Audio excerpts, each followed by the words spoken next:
A limit order, for those that don't know, means that you set a price, and once it hits that price, it'll automatically sell. And it can be a limit order. They got stop orders, stop limits, yeah. all kind of different orders. There's all types of fancy ways that you can use. Stock options, to protect your money without you having to do certain things. You could do stock options. You could buy. You could short stocks where if it goes down, you'll make money. There's lots. Now, being that is the case, yeah. for a person who don't have as much money, the limit orders and these orders become a strategy for building a portfolio that you can use to protect your money. Now, true, there is no guarantee to your point, because if you get emotional and say, ooh, I think I can make more money, then you won't sell. You won't put the limit orders in place, and therefore you have some risk at stake. Right. And you also have the problem, I think, like this is one thing that people have a hard time getting their head around is, me personally, I never cash out my wins. If my stock has doubled, I say great and go about my day. A lot of people feel like, well, if I put in $100, it makes $100. I'm going to take $50 out.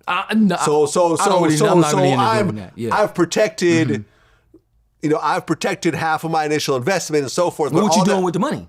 That's what I'm saying. Right. That's what I'm saying. They'll go and spend it. And now you have $50 less in that investment. So if it doubles and triples or whatever, you don't get none of that. You've only gotten a percentage. And that's common, a percentage of that. But that's what people do. They try to harvest their wins. I've never done this. If I'm up, great. I can pat myself on the back and go make a sandwich. If I'm down, then I usually buy more. If I invest in if I believe in the company, I could buy it on sale. If I love Coca-Cola and it's 50% off today, I'm going to stock up and buy cases of Coca-Cola. If it goes up, I'm just going to say, okay, I got my cases and I'm good. And that's the thing. It's really the emotion, and it's really the mentality and the strategy. If you go in without emotional intelligence, without a strategy, you're almost guaranteed to lose money. Yes. And it's pretty certain. It's pretty certain you will lose. It's all a scam, and I'm never ever going to do it again. I ain't never met a person. I should have listened to my grandmother and bought a house. That's right. That's what's going to happen. And I remember it happened to me. I remember, my God, when I got out of college, I had a friend that worked for this one company, and he was like, yeah, this is kind of insider trading, but it's past statute of limitations. I don't care. I'm not going to say who it is. And if I have a question by it, I'll say I made it all up. But he said, yeah, he was he had a high position at this one company. He said, yeah, our earnings are going to be flat this year. You should probably buy the stock short, because I think the stock price is going to go down. I went shorted. So I shorted the stock, and the price kept going up. And at one point, I just bailed out of the investment at a loss. And for years, I didn't invest. Because I'm like, well, I got this stock tip from someone who was on the inside, and it didn't come true. Therefore, it ain't gonna work. It ain't gonna work. It's all a scam. Man, if I had bought Apple back then, Google was around. If I had bought Google back then, I think Amazon was around. If I had bought Amazon back then, and I really had some education, and I really, instead of taking, my thing is don't take stock tips from people. Learn it yourself. Read books. Find out how the masters have done it, the Warren Buffetts of the world. Find out how they did it. Come up with your own strategies. Come up with your own decisions. Because if you follow someone else to buy, you'll have to keep asking them whether to keep buying or selling or whatever else. You're now dependent on someone else's expertise. Well, the problem is that the Warren Buffetts of the world don't identify with people in the hood. So it's and it's sad because the Warren Buffett stuff is useful for you, but identify with it. Right. So but here's the interesting part, right? I used to think that the Warren Buffetts of the world had insider trading info and they had backdoors and so forth. Then when I read The Snowball, I realized, do you know what company Warren Buffett made his big, a lot of his initial fortune in? Do you remember?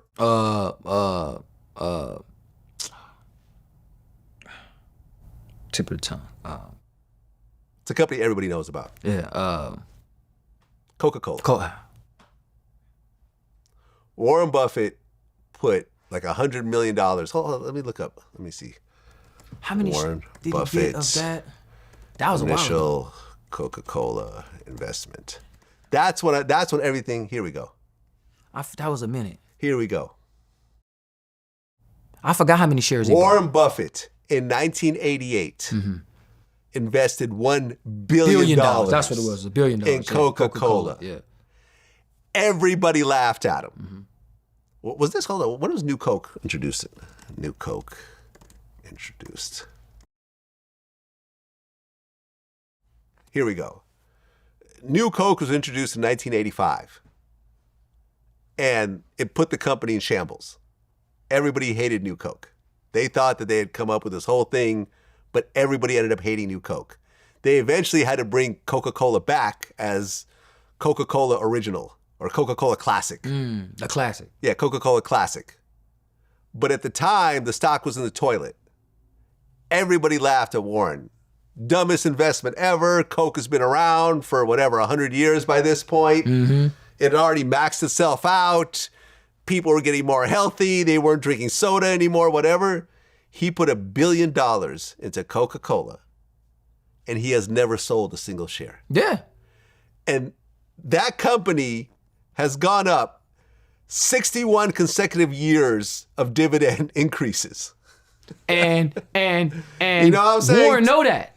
Yeah, for a decade. And It's been Warren doing. know He that. knew that. Yeah, he knew that. He knew that. He knew that. He knew that He it's knew a that. well-run Yes. company. They have Yes. dividends. Yes. Matter of fact, I think he mentioned He in knew one that. of his shareholder meetings that the dividends he's made in Coca-Cola has paid for his initial investment. He's He- made over $1 billion in dividends. He knew it was a guaranteed investment. He knew. He done the He analytics. knew it was a good investment. It He wasn't a been in there- guaranteed investment. How many years he been in the company? That ain't no good investment. When you've been sitting there for 30, 40 years, this is why I tell people. Yeah. Good is when you make a play, the investment matures. Guaranteed is when you sit there, you've been there, you know the board, you know the company, you know what's going on. I think he was on the board at one time. Yes.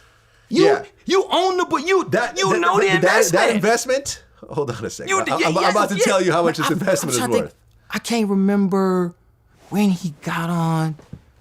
Listen, that investment is now worth $23 billion. $23 billion.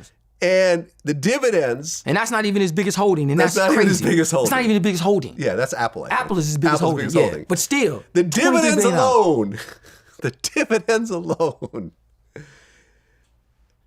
is $736 million. That's without touching the initial investment. But that's the whole time the dividends they've been paying. You done been into this company and paying these dividends alone. And you figure when you a board member, when you been here this long. No. I was wrong. Hold on. I got to correct myself. That's a quarter, man. Annual dividends That's of a quarter. $736. That's a year. $736 million. A quarter. He makes Well, it's a year, actually. 3/4 of his initial investment a year in dividends.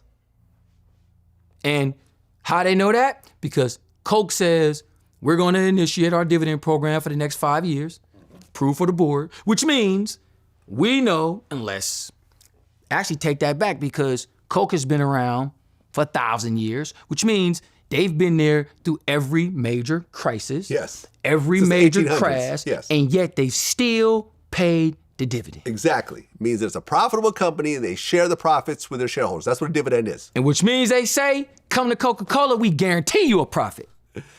Not guaranteed. But it's likely. And that's the thing.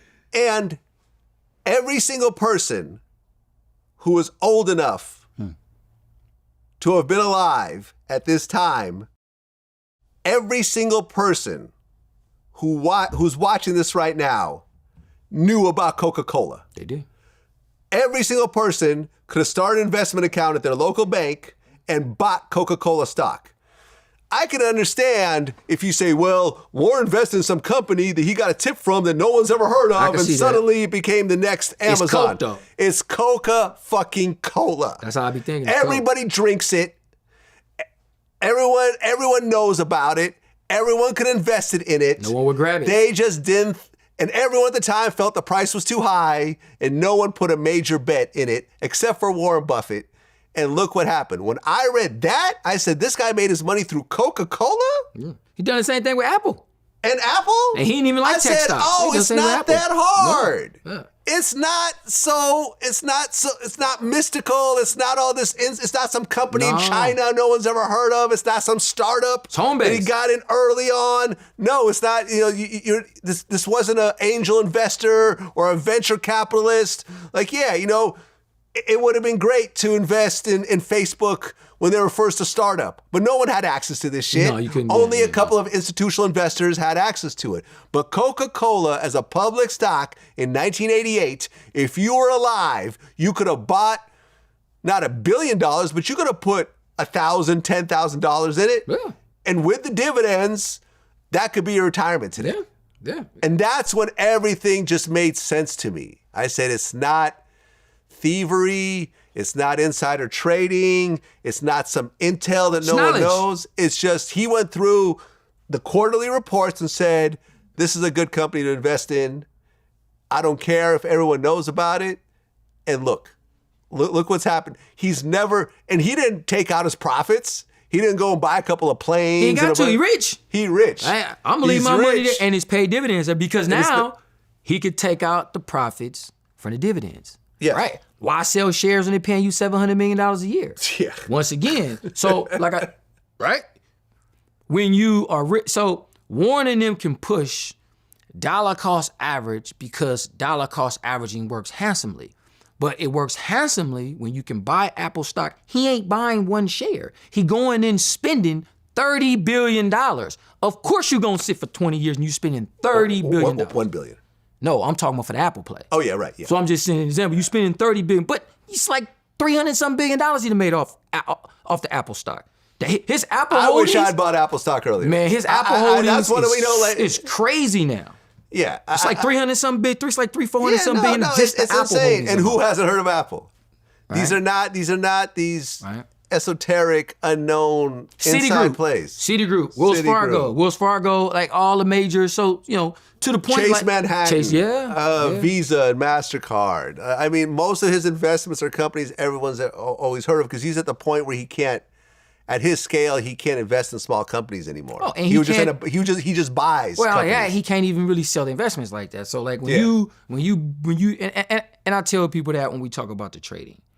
When you were in companies and people own these major shares like that, they can't execute the selling of stocks like that. So essentially, they're stuck.